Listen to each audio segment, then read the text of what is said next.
অনেক সময় দেখবেন অনেক মানুষ অনেকজনকে ছোট করে কথা বলে। অনেক মানুষ দেখবেন কথায় বার্তায় কাজে আকার ইঙ্গিতে অনেকজনকে ছোট করে কথা বলে। আমরা মনে করি উনি ওনাকে অপমান করছে।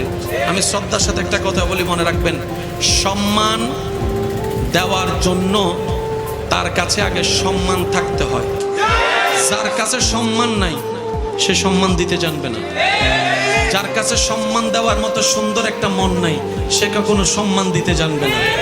কাউকে যদি দেখেন আপনাকে অপমান করছে, আপনি বুঝে নিবেন তার কাছে দেওয়ার মতো সম্মান, বুঝার মতো সুন্দর মন, মাফ করার মতো বড় অন্তর, ব্যর্থতা তার, ব্যর্থতা আপনার নয়।